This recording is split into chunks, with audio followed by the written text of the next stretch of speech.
Merci de nous suivre sur ORTM2. Mesdames et messieurs, bonsoir et bienvenue dans cette édition. Le président de la transition, le général d'armée Assimi Goïta, a procédé ce matin à la pose de la première pierre de la raffinerie d'or du Mali, Soroma SA à Sénou, dans la zone aéroportuaire en partenariat avec la société russe Yandra, une lueur d'espoir pour le Mali avec le traitement de 200 tonnes d'or par an. 62% du capital revient à l'État malien. Ce partenariat renforce davantage la coopération. Top départ pour les examens du brevet de technicien session 2025. Depuis ce matin, 46 506 candidats à travers le pays composent pour l'obtention du BT1 et BT2 à l'Institut de formation professionnelle Soni Alibert de Banankabougou. Ils sont 636 candidats à affronter les épreuves. Mariam Sissoko et Fousséni Morba pour le reportage. Nous sommes à l'Institut de formation professionnelle Soni Alibert de Banankabougou en commune 6 du district de Bamako. Il est 8 heures. Ici, tout est mis en place pour le bon déroulement des épreuves du brevet des techniciens, session de juin 2025.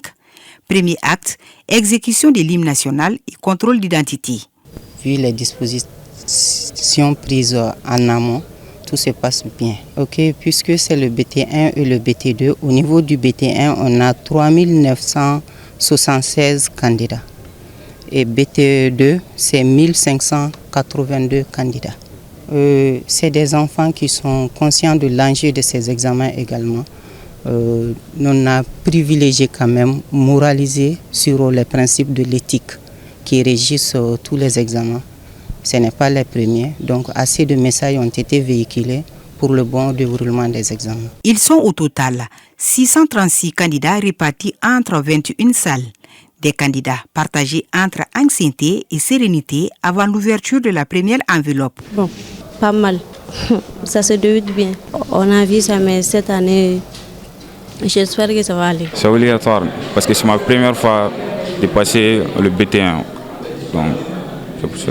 Bon, maintenant quand même ça va, avec les sujets aussi ça va. Le représentant du gouverneur, accompagné par les responsables scolaires, ont profité de cette occasion pour prodiguer les conseils aux candidats avant de les inviter au respect des consignes données par les autorités. Aucun incident, et les surveillants sont bien en place, les candidats aussi sont bien en place et la police de la surveillance est assurée, en tout cas à l'heure où je vous parle. Il n'y a pas d'incident. Et ça se passe, et je pense que ça se déroule dans la plus grande quiétude. Les candidats sont bien concentrés.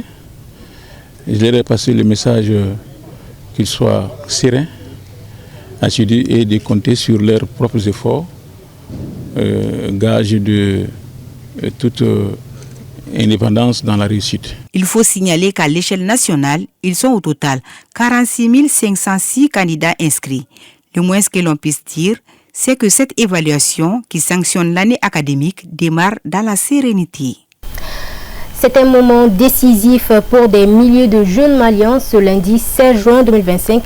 À Bamako, le ministre de l'Éducation nationale, Dr Amadou Sissavané, a donné le top départ au centre d'examen de l'ESICA pour la seule rive gauche du district. 5804 candidats, dont 2572 filles pour le BT1, 1898 candidats, dont 831 jeunes filles pour le BT2, affrontent les épreuves avec espoir et détermination. Le reportage est signé Amadou Diallo et Abdul Salam Ouetraogo. Les épreuves des brevets de techniciens BT1 et BT2 ont débuté ce lundi 16 juin 2025 sur l'ensemble du territoire national. Il est 7h45 lorsque le ministre de l'Éducation nationale, Dr Amadou Sissavané, fait son entrée au centre d'examen de l'ESICA. Après les salutations d'usage, place à la cérémonie de montée des couleurs.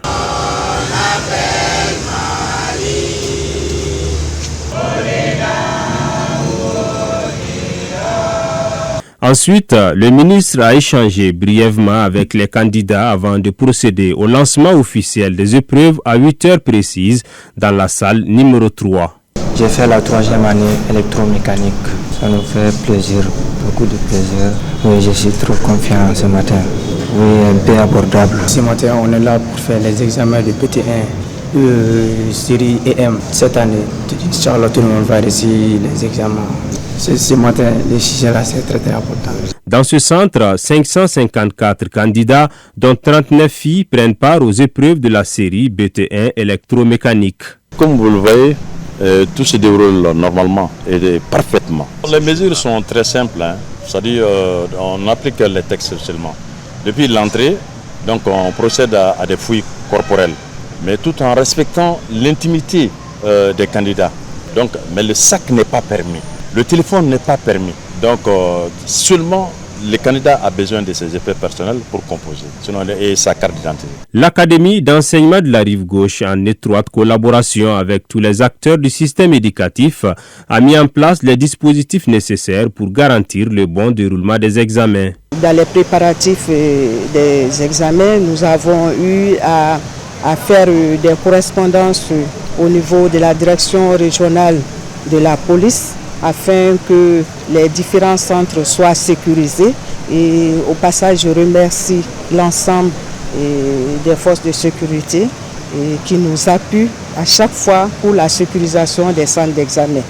Et nous avons également multiplié et ventilé, partagé avec les différents présidents et vice-présidents du centre le règlement et la police des examens qui combat la fraude.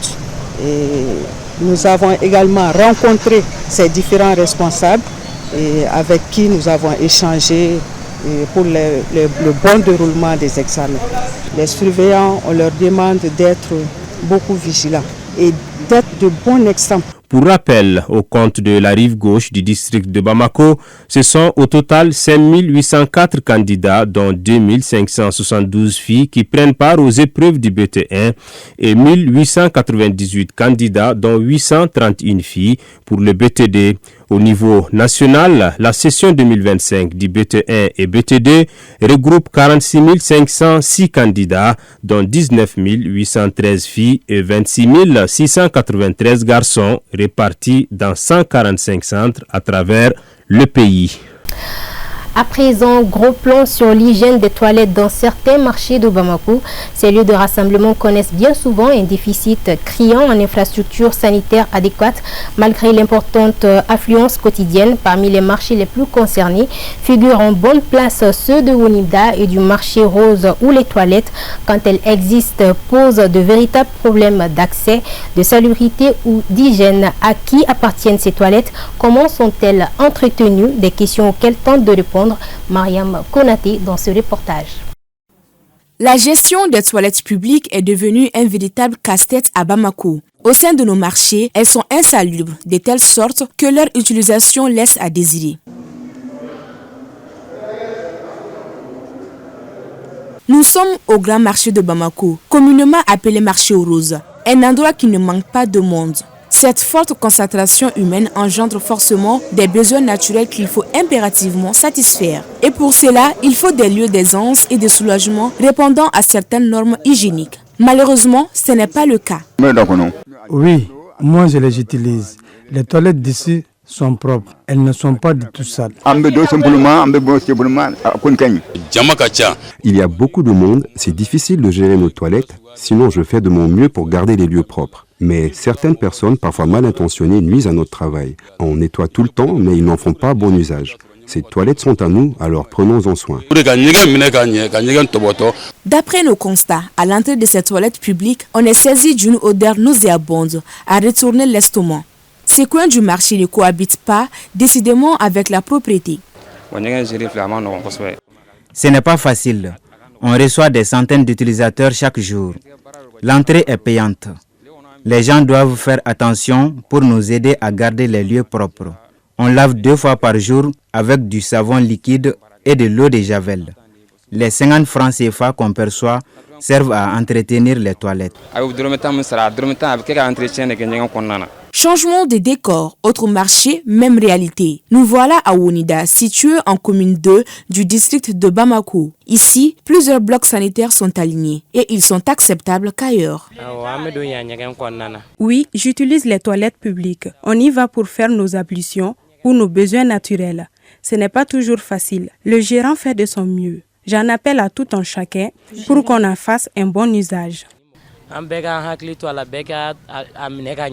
Adama Kologo est l'un des gérants de ces toilettes au marché Wonida. Il insiste sur l'entretien constant de ces lieux.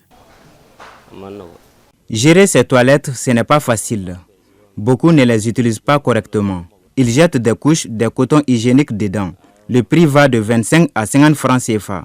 On nettoie 3 fois par jour avec de l'eau de javel et du grésil. Je sensibilise la population pour qu'on garde nos toilettes propres. Les toilettes au sein des marchés peuvent être de véritables nids de bactéries responsables d'infections. C'est pourquoi d'ailleurs, Jelika Kouma, cliente, n'aime pas les utiliser. Non, je n'utilise pas les toilettes publiques. Je préfère m'abstenir plutôt que de risquer une infection. J'ai peur d'attraper des maladies, c'est pourquoi je n'y vais pas. S'il y a un risque d'attraper des maladies en utilisant des toilettes publiques, d'abord il y a les infections urinaires si l'assainissement n'est pas à la hauteur des soins. Lorsque les germes migrent au niveau de la flore vaginale, chez les femmes, là en ce moment c'est bonjour les infections urinaires. L'utilisation de l'eau potable pour bien nettoyer pratiquement les toilettes. Et en plus de ça aussi, les eaux de javel. C'est de nettoyer régulièrement 2 à 3 fois par jour les toilettes publiques. C'est-à-dire le matin, à midi et le soir. Et chaque utilisation, chaque personne qui utilise les toilettes publiques en sortant doit faire de telle sorte que la manière dont il a trouvé les toilettes, en sortant, c'est mieux qu'il laisse la toilette comme ça. La visite de ces deux marchés met à nu l'état déplorable de certaines toilettes publiques. Un effort collectif et une synergie d'action entre les gérants, les usagers et les autorités locales est indispensable pour assainir et maintenir en état ces lieux publics qui ont pour vocation première de permettre à nous soulager. Voilà, ceci met donc un terme à cette session d'information que j'ai eu l'immense plaisir de vous présenter. L'édition Kibarou, c'est à suivre avec Omundiara. Très bonne suite des programmes sur ORTM2.